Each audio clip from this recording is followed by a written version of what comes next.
Hello everyone. आज अपन इस video में क्या कवर कर रहे हैं, most important idiom and phrases cover कर रहे हैं जो कि अलग अलग एग्जाम्स में पूछे गए हैं। तो ये कलेक्शन स्टार्ट करते हैं। आज पहला हमारा इडियम है to come off with the flying colours. To come off with the flying colours. Flying colour का मतलब है चमकते हुए कलर्स। कम ऑफ का मतलब सामने आना, बाहर आना। नहीं, चमकते हुए रंगों के साथ सामने आना कि किसी चीज में कामयाब हो जाना। जैसे मान लो कोई स्टूडेंट है, उसने कोई एग्जाम दिया और उसका अच्छा स्कोर आ गया, तो अपन क्या बोलेंगे, the student has come off with flying colours, यानी कि स्टूडेंट अच्छे नंबरों के साथ पास हो गया। जब हम किसी काम में अच्छा सक्सेसफुल हो जाते हैं तो क्या लिखते हैं, to come off with the flying colours. आप यहां पे देख सकते हो, इसके हाथ में कार्ड है, A+ लिखा यानी कि अच्छा स्कोर आया है, तो student has come off with the flying colours. Okay, next लिखते हैं रैंक एंड फाइल। सेकेंड हमारा इडियम है रैंक एंड फाइल। देखो, रैंक एंड फाइल का मतलब क्या होता है, आम आदमी। क्या मतलब होता है, आम आदमी। The rank and file of the company were excited about the new changes. जो कंपनी के आम लोग थे, they were excited about the new changes proposed by the management. Management के जो चेंजेस थे उसको लेकर एक्साइटेड थे। तो ध्यान क्या रखना है, रैंक एंड फाइल का मतलब क्या होता है, आम आदमी। जैसे कुछ एक पिक्चर से भी देख सकते हैं, यहां पर कुछ रैंक एंड फाइल दिखा रखा है। जो कि कंपनी है, तो एक तो थे मालिक है कंपनी के, टॉप मैनेजमेंट है, एक है जो कॉमन वर्कर है कंपनी का, वो क्या वहां का रैंक एंड फाइल है। ओके, नेक्स्ट इडियम देखते हैं हमारा bye fits and starts. Bye fits and starts का मतलब होता है रुक रुक करो ना। जैसे मान लेते हैं ये बादल है और बारिश हो रही है, फिर सूरज निकल गया और फिर से बादल आ गए, फिर से बारिश हुई, फिर सूरज निकल गया, एंड सो ऑन। यानी कि क्या हो रहा है, बारिश हो रही है, फिर रुक रही है, फिर हो रही है, फिर रुक रही है। इसको क्या बोलते हैं, बाय फिट्स एंड स्टार्ट्स। क्या बोलते हैं, बाय फिट्स एंड स्टार्ट्स। यहाँ पे देख रखा है कि बादल, यहाँ पे बारिश हो रही है, फिर सूरज निकल गया, इस तरह से दिखा रखा है। तो बाय फिट्स एंड स्टार्ट्स का मतलब होता है किसी काम का रुक रुक कर होना। नेक्स्ट इडियम देखते हैं हमारा क्या है, इडियम देखते हैं क्या है हमारा, गेट रिड ऑफ। बहुत इंपॉर्टेंट है। देखो, गेट रिड ऑफ का मतलब क्या होता है, छुटकारा पाना। गेट रिड ऑफ का मतलब क्या है, छुटकारा पाना। जैसे हम कभी कभी किसी बुरी आदत से छुटकारा पाना चाहते हैं, तो जब भी हम किसी से मुक्त हो जाते हैं, छुटकारा पा लेते हैं, तो क्या बोलते हैं, गेट रिड ऑफ करना। ठीक है ना। जैसे किसी को मान लो, अब यहाँ पे एक स्टूडेंट है, तो इसको स्मोकिंग करने की आदत है, तो ये क्या कर रहा है, he is trying to get rid of smoking. Get rid of का मतलब होता है मुक्त हो जाना, मुक्त होने की कोशिश करना। इसको क्या बोलते हैं, छुटकारा पाने को क्या बोलते हैं, गेट रिड ऑफ। तो जैसे एग्जांपल क्या है, student is trying to get rid of smoking. देखिए, स्टूडेंट कोशिश कर रहा है स्मोकिंग से छुटकारा पाने का। ओके, नेक्स्ट देखते हैं हमारा इडियम क्या है, hoping against the hope. Next हमारा इडियम क्या है, हॉपिंग अगेंस्ट द हॉप। देखो, हॉप का मतलब होता है उम्मीद करना। हॉप शब्द का मतलब क्या है, उम्मीद करना, ये तो हमें पता ही है। और अगेंस्ट का मतलब होता है खिलाफ। अगेंस्ट का मतलब क्या है, खिलाफ। जब हम उम्मीद के खिलाफ उम्मीद लगा रहे हैं, यानी कि हम नेगेटिव हुए पड़े, डिप्रेशन के अंदर हैं, नेगेटिव सोच रहे हैं, हमने उम्मीद ही छोड़ दी है। जब कोई उम्मीद छोड़ देता है, डिसअपॉइंट हो जाता है, नेगेटिव सोचता है, तो इसको क्या बोलते हैं, he is hopping against the hop. Right, hopping against the hop का मतलब क्या है, उम्मीद के खिलाफ सोचना, उम्मीद के खिलाफ उम्मीद करना। तो नेगेटिव सोचना, डिसअपॉइंट हो जाना, निराश हो जाना, ये सब क्या होता है, hoping against the hope. Next हमारा इडियम है out of the woods. Next हमारा इडियम क्या है, आउट ऑफ द वुड्स। देखो, वुड्स का मतलब समझते हैं। देखो, अगर अकेला वुड लिखा मिले, इसका मतलब होता है लकड़ी। लकड़ी, जैसे जंगल से लकड़ी काट कर लाए हम, तो लकड़ी का मतलब क्या है, वुड। और वुड्स का मतलब होता है जंगल। वुड्स का मतलब क्या होता है, जंगल। आउट ऑफ का मतलब होता है बाहर। आउट ऑफ का मतलब क्या है, बाहर। तो आउट ऑफ वुड्स का मतलब क्या बन गया, जंगल के बाहर। आउट ऑफ वुड्स का मतलब क्या बन गया, जंगल के बाहर। मान लो कोई लड़का जंगल में खो गया था, लेकिन ये कि आप जंगल के बाहर आ गए, इसकी जान बच गई, खतरे से बाहर आ गया। तो आउट ऑफ वुड्स का मतलब होता है खतरे से बाहर आ जाना। जब कोई चीज रिस्क से बाहर आ गई, तो क्या बोलते हैं, it's out of the woods now. It's out of the woods now. Right, तो आउट ऑफ द वुड्स का मतलब क्या है, खतरे से बाहर आ जाना। नेक्स्ट देखते हैं idiom, raining cats and dogs. बहुत इंपॉर्टेंट इडियम है ये, बहुत ज्यादा पेपर पूछा जाता है। देखो, रेनिंग का मतलब तो हमें पता है, बारिश होना, हमें मालूम है। रेनिंग का मतलब क्या है, बरसात होना। जैसे बारिश हो रही तो अपन क्या बोलेंगे, इट इज रेनिंग। क्या बोलते हैं, इट इज रेनिंग। और देखो, अगर बारिश बहुत ज्यादा तेज हो तो क्या बोलते हैं, it's raining cats and dogs. ये आपने ध्यान रखना है। वैसे कैट का मतलब बिल्ली होता है, डॉग का मतलब कुत्ता होता है, तो इसकी हिंदी बनती है कुत्ते बिल्ली बरस रहे हैं। लेकिन इसका हिंदी मुहावरा क्या बनता है? बहुत तेज बरसात होना, जिसको बोलते हैं मूसलाधार बारिश होना। क्या होता है? मूसलाधार बारिश होना। ओके, आई थिंक इसमें कोई डाउट नहीं होगा। अब आगे देखते हैं। Like a cat on the hot bricks. Next हमारा इडियम क्या है? Like a cat on the hot bricks. तो यहां पर आपके सामने कैट दिखा रखी है, एक बिल्ली दिखा रखी है, और ये हॉट ब्रिक्स का मतलब गरम गरम ईंटों के ऊपर बैठी हुई घबराई हुई है कि पैर ना जल जाए मेरे। तो घबरा जाने को, जब हम कोई घबरा जाता है तो क्या बोलते हैं? Like cat on the hot bricks बोलते हैं। क्या बोलते हैं? Like a cat on the hot bricks बोला जाता है। आई थिंक ये क्लियर हुआ होगा थोड़ा सा। तो जब कोई घबरा जाता है तो he is like a cat on the hot bricks, यानी कि वो घबराया हुआ है, ऐसा मतलब है। नेक्स्ट इडियम देखते हैं हमारा cat and dog life. Next हमारा इडियम क्या है? Cat and dog life. देखो कुत्ता और बिल्ली की जिंदगी, यानी कुत्ते और बिल्ली, देखो आपने देखा होगा बिल्ली और कुत्ता आमने सामने आते तो कुत्ता भौंकता है, बिल्ली भाग जाती है, लड़ाई करते रहते हैं। यानी कि कैट एंड डॉग का मतलब हमेशा लड़ाई होती रहती है। तो जब दो लोगों के अंदर बीच में हमेशा लड़ाई होती रहती है तो क्या बोलते हैं? They are living a cat and dog life. क्या बोलते हैं? They are living a cat and dog life. जैसे यहाँ पर दिखा रखे कपल है, एक हस्बैंड वाइफ हो सकते हैं, कपल है, तो they are leading a cat and dog life, यानी कि कैसी जिंदगी जी रहे हैं? कुत्ते बिल्ली की तरह लड़ने वाली जिंदगी जी रहे हैं। तो जब बहुत लड़ाई होती है आपस में क्या बोलते हैं? Cat and dog life. Next हमारा इडियम है कॉक एंड बुल स्टोरी। देखो स्टोरी का मतलब तो कहानी होता है, हमें मालूम है स्टोरी का मतलब क्या है? कहानी। अब यहाँ पर एक आदमी है और ये क्या कर रहा है? बच्चों को कोई भी मन में आई वो कहानी सुना रहा है, यानी कि रियल कहानी नहीं है, जो मन में आया वो सुना रहा है। तो जो मन में आया वो कहानी गढ़ देना, वो कहानी सुना देना, ऐसी कहानियों क्या बोलते हैं? Cock and bull story. क्या बोलते हैं? Cock and bull story. Next है hit the nail on the head. Next हमारा इडियम क्या है? Hit the nail on the head. देखो नेल का मतलब होता है कील, नेल का मतलब क्या होता है? कील। और हिट का मतलब होता है हिट करना, यानी कि ठोकना एक तरह से। जैसे आप कुल्हाड़ी से, हथौड़ी से कील ठोकते हो, तो हिट का मतलब ठोकना एंड नेल का मतलब कील। तो यहां से आपको काफी आइडिया लग गया होगा हमारा इडियम क्या है कि ठीक जगह पे हिट करना। Hit the nail on the head का मतलब क्या है? कि आप सही जगह पे ठोक रहे हो, ठीक है ना, इसको क्या बोलते हैं? Hit the nail on the head. Next हमारा इडियम क्या है देखते हैं, अ डाइम अ डजन। देखो डाइम अ डजन का मतलब होता है जब कोई चीज आम हो जाती है, इसको बोलते हैं अ डाइम अ डजन। जैसे those antique dishes are pretty, वो जो एंटीक का मतलब पुराना होता है, जो पुरानी डिशेज हैं, बर्तन है, वो सुंदर हैं, but they are dime a dozen, लेकिन वो आजकल आम हो गए हैं। डाइम अ डजन का मतलब क्या होता है? जब कोई चीज आम हो जाए, साधारण हो जाए, तो क्या बोलते हैं? It's a dime a dozen, dime a dozen ऐसा बोला जाता है। नेक्स्ट है अ डाउटिंग थॉमस। नेक्स्ट हमारा इडियम क्या है? A doubting Thomas. देखो डाउट करने का मतलब क्या होता है? शक करना। और थॉमस यहाँ पे क्या एक व्यक्ति का नाम है, ठीक है ना। देखो डाउट शब्द का मतलब क्या है? शक करना। और थॉमस क्या है? थॉमस यहाँ पर एक पर्सन का नाम है, व्यक्ति का नाम है। जैसे आप यहाँ पे देखिए एक पर्सन ने दिखा रखा है और एक पेट के अंदर हाथ लगा के देख रहा है, यानी कि इसको क्या है? हर चीज पे शक होता है। तो जो लोग हर चीज पे शक करते रहते हैं उनको क्या बोलते हैं? डाउटिंग थॉमस बोलते हैं, ठीक है ना। अ स्केप्टिक हु नीड्स फिजिकल और पर्सनल एविडेंस, यानी कि एक ऐसा शक्की आदमी, स्केप्टिक का मतलब क्या होता है? शक्की। एक ऐसा शक्की आदमी जिसको फिजिकल और पर्सनल एविडेंस की जरूरत है, यानी कि हर बात का वो सबूत मांगता है, वो हर बात पे शक करता रहता है, ऐसे पर्सन को क्या बोलते हैं? डाउटिंग थॉमस बोलते हैं। ओके, नेक्स्ट इडियम देखते हैं हमारा क्या है।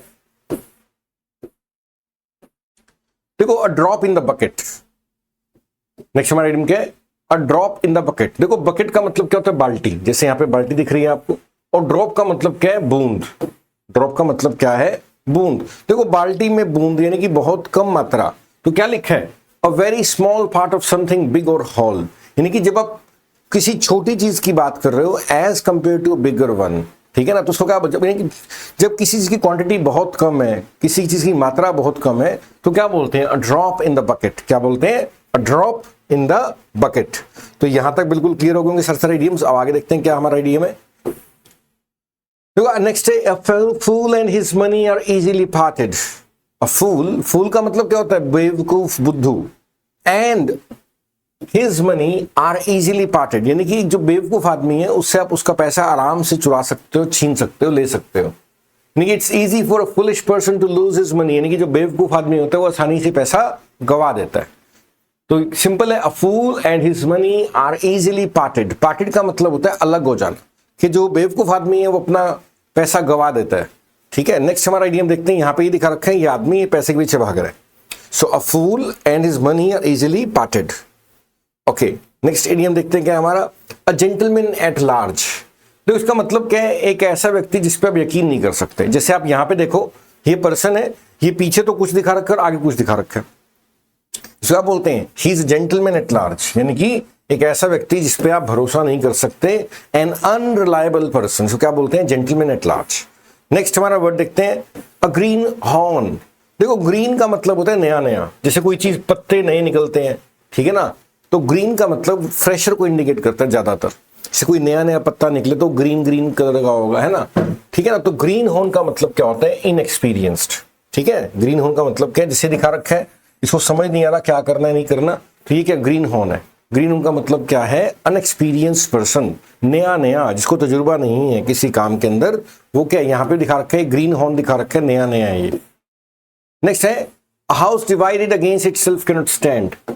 A house divided it's against itself, यानी कि क्या अगर यूनिटी नहीं है तो क्या हम बट गए तो क्या होगा, हम जीत नहीं पाएंगे, ठीक है ना। अ हाउस डिवाइडेड, अगर एक घर बट गया, अगेंस्ट इटसेल्फ, अपने ही खिलाफ खड़ा हो गया, तो यानी कि तरक्की नहीं होगी, जीत नहीं पाएंगे, ऐसी चीजें आ जाएंगी।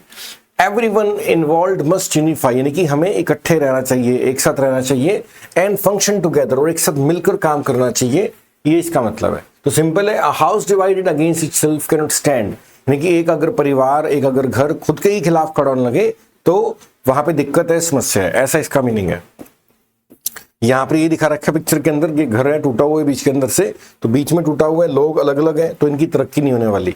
A house divided in itself can not stand, इसका ये मतलब है। नेक्स्ट है, अ leopard can not change it's his spots. देखो लेपर्ड का मतलब होता है चीता, लेपर्ड का मतलब क्या है, चीता।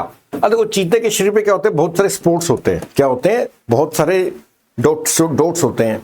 अब चीता अपने मतलब के डॉट्स को खत्म नहीं कर सकता, तो क्या लिखा है, अ leopard can not change his spots, यानी कि आप जैसे हो आप वैसे ही रहते हो, हम अपना बेसिक नेचर चेंज नहीं कर सकते, इसका ये मतलब है। अ leopard can not change his spots. Okay, next देखते हैं हमारा इडियम क्या है, अ लॉस्ट कॉज। देखो कॉज का मतलब होता है कारण, लॉस्ट का मतलब है खोया हुआ, लॉस्ट कॉज, कॉज का मतलब क्या है, कारण। लॉस्ट का मतलब इसकी कोई दिशा नहीं है, ठीक है ना, कोई डायरेक्शन नहीं है। तो लॉस्ट कॉज यानी कि कोई कारण है, उसका लक्ष्य नहीं है, कोई दिशा नहीं है, यानी कि टारगेट ही नहीं है, यानी कि अ होपलेस केस, यानी कि ऐसी सिचुएशन होगी जब हमारा कोई लक्ष्य नहीं है, दिशा नहीं है, तो उम्मीद खत्म हो जाएगी।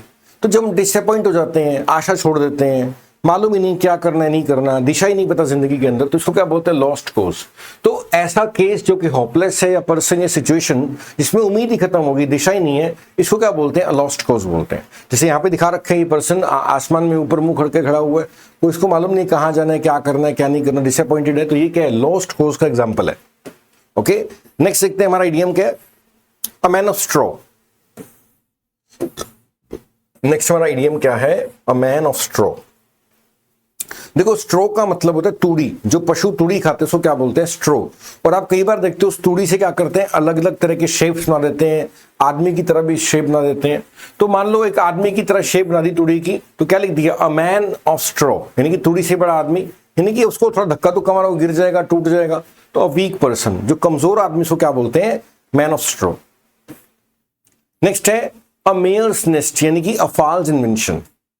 अगर कोई गलत इन्वेंशन होगी उसको क्या बोलते हैं, अ मेयर्स नेस्ट। क्या बोलते हैं, अ मेयर्स नेस्ट, यानी कि कोई गलत इन्वेंशन हो गई है उसको क्या बोलते हैं, ये मेयर्स नेस्ट है, यहाँ पे सीधा ध्यान रखना है, फॉल्स इन्वेंशन।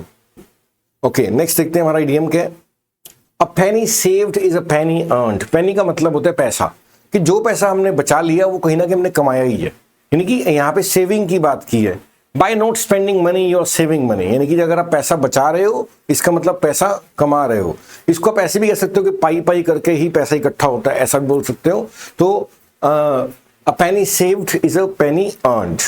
ओके, यहाँ पे दिखा रखा है कि अगर एक एक पैसा पेनी आप बचा रहे हो कि वो कमाई ही है आपकी। Okay, so Penney saved is a penny earned. Next है, अ पिक्चर पेंट्स 1000 वर्ड्स। देखो जो पिक्चर होती है ना, वो हमेशा बहुत सारे शब्दों के मुकाबले बहुत ज्यादा मैसेज देती है, काम करती है। अ पिक्चर पेंट्स 1000 वर्ड्स, यानी कि एक तरफ तो आपको 1000 शब्द याद करने हैं, और दूसरे एक पिक्चर को देख लो तो आपको पिक्चर याद रहेगी, वो 1000 शब्द याद नहीं रहेंगे। यानी कि जो पिक्चर है वो हमें ज्यादा याद रहती है, ज्यादा मैसेज कन्वे करती है, इसलिए क्या लिखा है, अ पिक्चर पेंट्स 1000 वर्ड्स। यानी कि a visual presentation is far more descriptive than words. यानी कि जो पिक्चर होती है वो ज्यादा डिस्क्रिप्टिव होती है एज कंपेयर टू वर्ड्स। तो क्या लिखा है, अ पिक्चर पेंट्स 1000 वर्ड्स। यहां पर ये दिखा रखा है कि ऊपर बहुत सारे शब्द लिखे हुए हैं, यहां पर देखो बहुत सारे वर्ड्स लिखे हुए हैं, लेकिन इधर एक पिक्चर ना रखी है। तो क्या पता रखा है, जो पिक्चर है वो हमेशा ज्यादा काम करती है as compared to written content words के। ओके, नेक्स्ट है a piece of cake. A piece of cake का मतलब होता है अगर कोई बहुत ही आसान काम है, जैसे आपको मैं क्वेश्चन पूछूं 1 + 2 कितना होता है, तो ये तो आपको बहुत आसान है जी, 3 होता है। तो ये क्या है, अ पीस ऑफ केक है। जो ऐसी चीज जो बहुत आसान है आपके लिए वो क्या है, अ पीस ऑफ केक है। नेक्स्ट है स्लैप ऑन द रिस्ट। देखो स्लैप का मतलब होता है थप्पड़ मारना। स्लैप का मतलब क्या है, थप्पड़ मारना। रिस्ट का मतलब क्या है, बाजू, जहां पे हम घड़ी बांधते हैं रिस्ट होती है, रिस्ट वॉच बोलते हैं, जो बाजू पे घड़ी बनती है क्या है, रिस्ट वॉच। और स्लैप ऑन द रिस्ट का मतलब क्या है, देखो यहाँ पे टीचर दिखा रखी है और ये क्या कर रही है, बच्चे के रिस्ट पे थप्पड़ मार रही है, डंडा मार रही है, यानी कि बहुत बड़ी सजा नहीं है। तो जब कोई बड़ी सजा नहीं होती तो क्या बोलते हैं, it's a slap on the wrist. क्या बोलते हैं, slap on the wrist. Next है अ स्टॉकिंग हॉर्स। स्टॉकिंग हॉर्स का मतलब होता है आगे कुछ पीछे कुछ।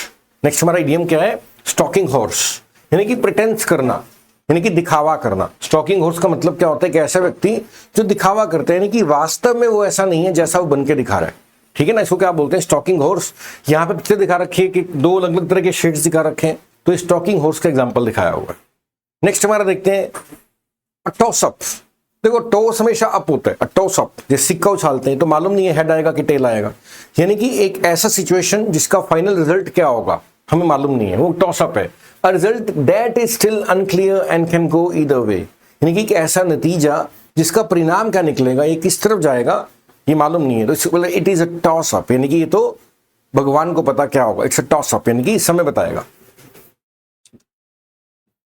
जैसे यहां पर खेल रहे हैं बच्चे तो इनको मालूम नहीं है कि बॉल किस कोर्ट में जाएगी, तो ये क्या है, it's a toss up, right. Next हमारा इडियम है अबव ऑल। अबव ऑल का मतलब होता है सबसे ऊपर, ठीक है ना, मेनली, स्पेशली, ठीक है ना। अबव ऑल का मतलब क्या होता है, सबसे ऊपर। नेक्स्ट इडियम देखते हैं क्या है हमारा, a taste of your own medicine. देखो टू टेस्ट योर मेडिसिन या a taste of your own medicine का मतलब क्या है, खुद की दवाई चखना। देखो मेडिसिन का मतलब क्या होता है, दवाई।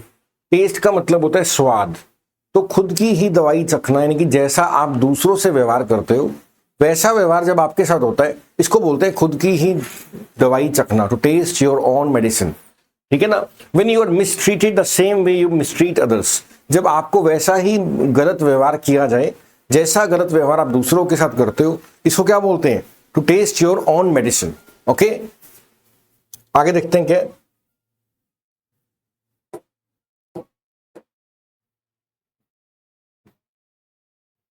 देखो नेक्स्ट हमारा है a wolf in the sheep's cloth. A wolf in the, देखो वोल्फ का मतलब क्या होता है, भेड़िया।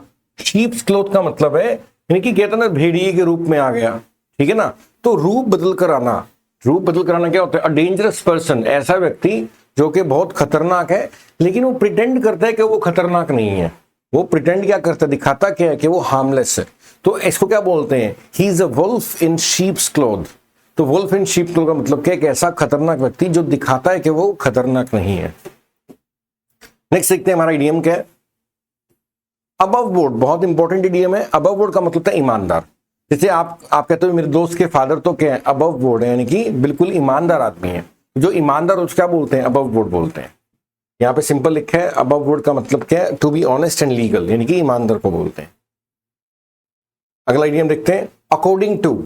अकॉर्डिंग टू का मतलब क्या होता है, किसी के अनुसार, जैसे अकॉर्डिंग टू द रूल्स, यानी कि कानून, अकॉर्डिंग टू द लॉ, यानी कि लॉ के अनुसार, इन द ऑर्डर, यानी कि इसका मतलब के अनुसार होता है।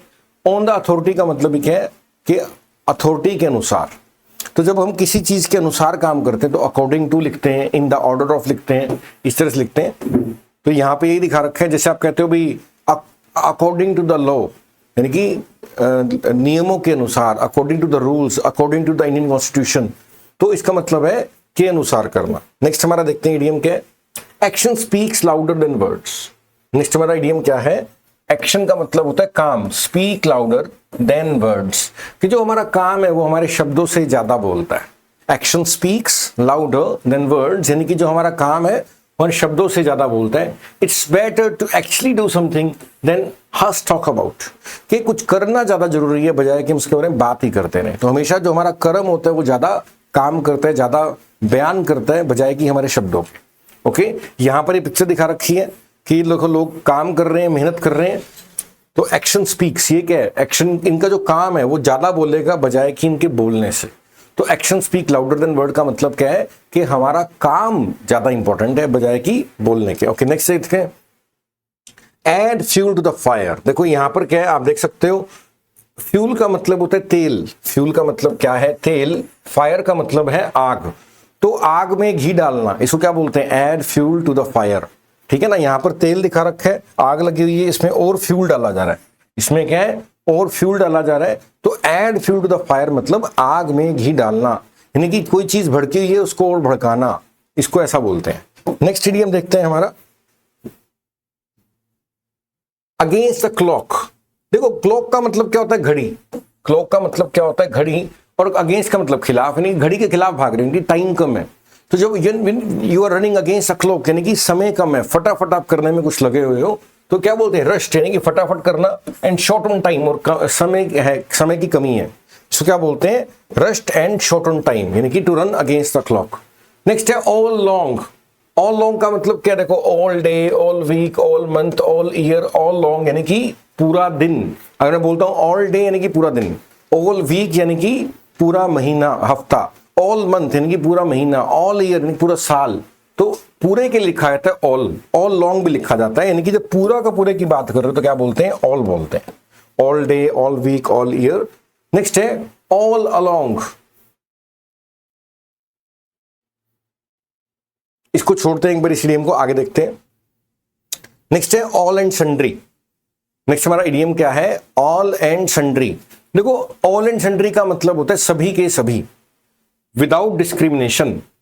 देखो विदाउट मेकिंग एनी डिस्क्रिमिनेशन, इसकी हिंदी क्या होती है, सभी के सभी। जैसे मान लो आपका बर्थडे है, आप हो और आपने अपने बर्थडे पे कहा भाई सबके सब आ जाओ, यानी कि कोई भी ऐसा नहीं है, भेदभाव नहीं है कि तूने नहीं आना, तूने आना है, सभी के सभी आ जाओ। ऑल एंड सन्ड्री, आप भी आ जाओ, आप भी आ जाओ, आप भी आ जाओ, सभी के सभी आ जाओ, इसको क्या बोलते हैं, all and sundry. All and sundry का मतलब क्या है, सभी के सभी। नेक्स्ट हमारा इडियम देखते हैं क्या, all bark and no bite. देखो all bark and no bite, bark का मतलब होता है भौंकना।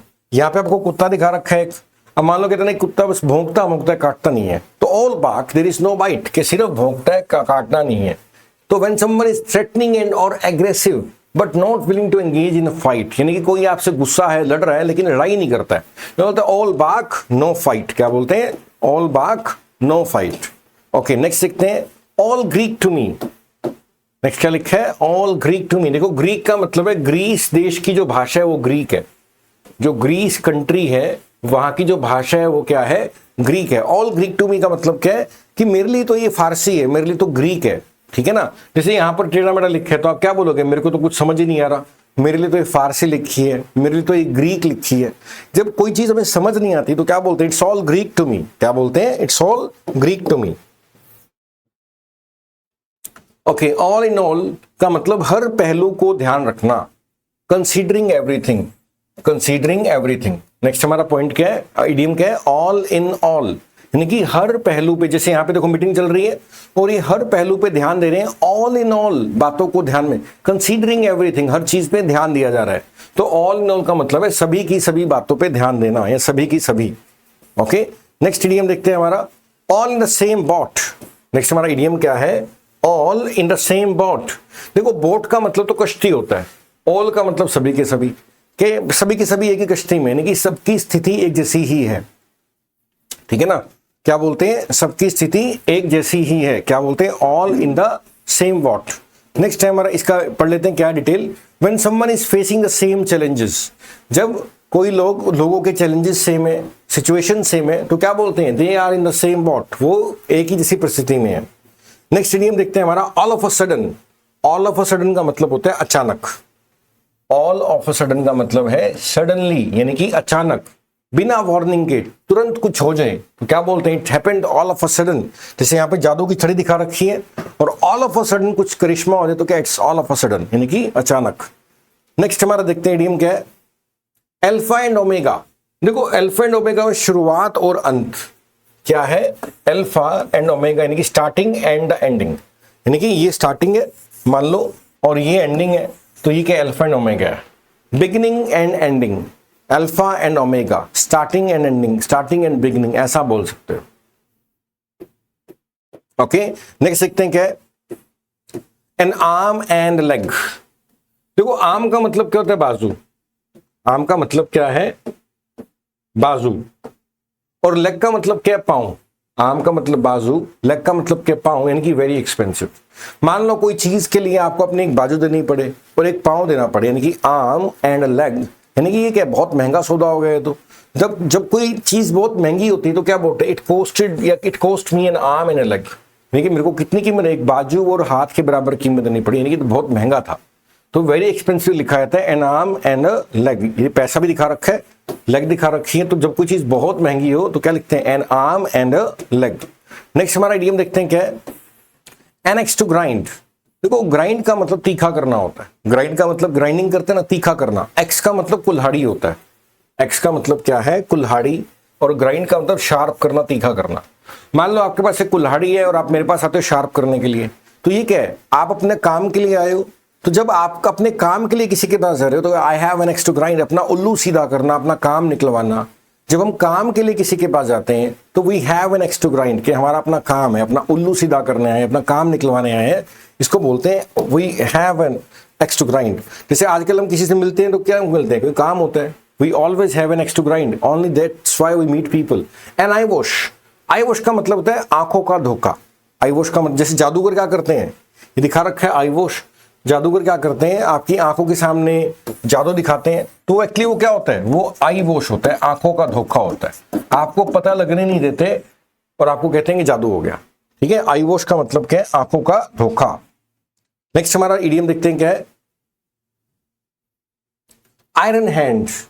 देखो आयरन हैंड का, देखो आयरन का मतलब होता है लोहा, हैंड का मतलब हाथ, तो लोहे के हाथ, यानी कि किसी चीज के ऊपर सख्त एक्शन लेना, किसी चीज को मजबूती से करना, फोर्सफुली करना, जोर से करना।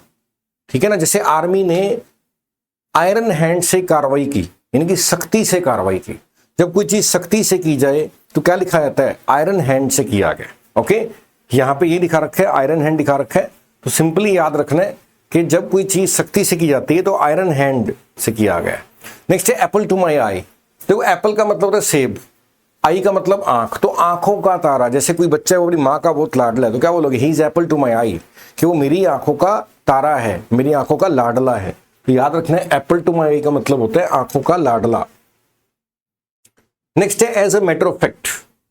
As a matter of fact का मतलब होता है रियलिटी में, रियल में, एक्चुअली में। सिंपली ध्यान रखना है, एज अ फैक्ट का मतलब सच्चाई होता है, कि सच की तो ये बात है। As a matter of fact, सच्चाई में तो ये बात है। As a matter of fact यानी कि रियली में ये बात है, एक्चुअली में ये बात है। ठीक है ना, तो ये बस पिक्चर ना रखें इसकी, आपने ध्यान रखना है। As a matter of fact का मतलब क्या होता है? वास्तव में। As high as a kite, as high का मतलब ऊंचा, काइट का मतलब पतंग। तो पतंग की तरह ऊपर ऊंचा, नहीं जब कोई चीज आसमान में बहुत ऊंची है तो क्या बोलते हैं? As high as a kite. क्या बोलते हैं? As high as a kite. तो जैसे यहां पे बैलून दिखा रखा है, आसमान के अंदर है, it's as high as kite. Okay, next देखते हैं एज सुन एज का मतलब तुरंत। एज सुन एज का मतलब उसके ठीक बाद, तुरंत। एज सुन एज का जस्ट आफ्टर या व्हेन, ठीक उसके बाद। ठीक है, नेक्स्ट सिंपल वर्ड है एज सुन एज, तो आपने बहुत सुना होगा। नेक्स्ट इडियम है एज यूजुअल। एज यूजुअल का मतलब जनरली, आमतौर पर। जब कोई चीज साधारण है तो क्या बोलते हैं? Usual, usually. एज यूजुअल के लिए साधारण। नेक्स्ट हमारा इडियम देखते हैं क्या है, जैसे एज यूजुअल हम बर्थडे पार्टी करते हैं, ठीक है ना, एज यूजुअल कोई साधारण तौर पे हम करते हैं तो एज यूजुअल या यूजुअली लिखा जाता है। नेक्स्ट है एट ऑल। एट ऑल का मतलब है किसी भी हद तक। एट ऑल का मतलब है किसी भी हद तक। नेक्स्ट देखते हैं, देखो ये जैसे इसको पुश कर रहे हैं, एट ऑल, किसी भी हद तक जाएंगे, एट ऑल। नेक्स्ट है एट हार्ट, इसको देख लेंगे क्या एट हार्ट को। नेक्स्ट इडियम देखते हैं क्या है, एट लास्ट। एट लास्ट का मतलब होता है फाइनली, यानी कि आखिर में आकर। एट लास्ट का मतलब क्या है, फाइनली। फाइनली का मतलब आखिर में, एट लास्ट कछुआ जीत गया, यानी फाइनली कछुआ जीत गया। नेक्स्ट इडियम देखते क्या है हमारा,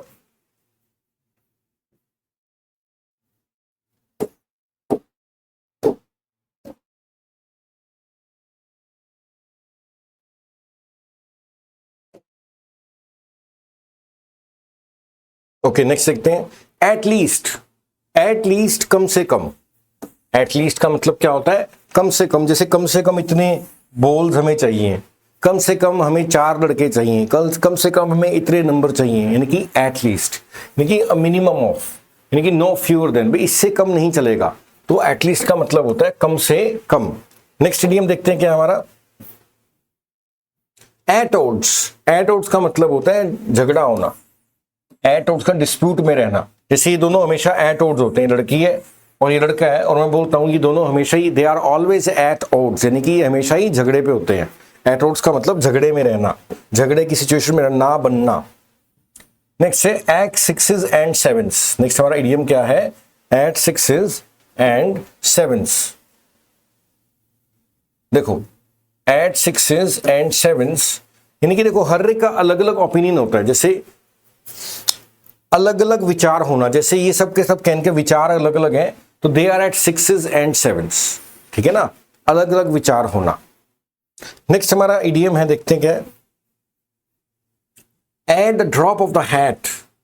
नेक्स्ट हमारा इडियम क्या है, at the drop of the, देखो हैट क्या होता है, टोपी, ड्रॉप होता है गिरना, और जैसी टोपी गिरती है हम उसको पकड़ते संभालते हैं। तो at the drop of the hat, तुरंत कोई काम करना, तुरंत के लिखा रहता है at the drop of the hat, यानी कि तुरंत, इमीडिएटली कोई काम करना। जैसे तुरंत कोई काम कर रहे हो, आपको याद आया करे ये काम तो करना बहुत जरूरी है, तो you like took action at the drop of the hat, तुरंत आपने काम किया। तुरंत के लिखा रहता है at the drop of the hat. Next हमारा इडियम है बैक एंड कॉल। काफी इंपॉर्टेंट इडियम है ये, back and call. Back and call का मतलब होता है आपकी सेवा में रहना। बैक एंड कॉल का मतलब क्या है, सेवा में उपस्थित रहना। जैसे आप क्या बोलते हो, I am at your back and call, ये बैक एंड कॉल, BEC के होगा ये, BEC के, back and call. Back and call का मतलब क्या होता है, किसी की सेवा में उपस्थित रहना, एट द सर्विस। जैसे आप यहाँ पे देख सकते हो, ये कस्टमर केयर है किसी ऑफिस का, तो यहाँ पर जितने भी एम्प्लॉइज हैं, they are at the back and call of the customers, यानी कि वो अपने कस्टमर की सेवा में हाजिर है। तो बैक एंड कॉल का मतलब होता है सेवा में हाजिर होना। तो ये हमने कुछ कलेक्शन किए इडियम एंड फ्रेजेस का। आगे के वीडियो हम करेंगे नेक्स्ट हमारा लेक्चर। इस वीडियो में इतना ही है, और ऑलरेडी बहुत सारे वीडियोस अपलोड किए हुए हैं, आप उनको एक्सप्लोर करें, आपको बहुत यूजफुल रहेंगे अगर आप तैयारी कर रहे हैं किसी भी एग्जाम की, चाहे अब्रॉड जाने के लिए, सब चीज़ आपके लिए यूजफुल होंगी।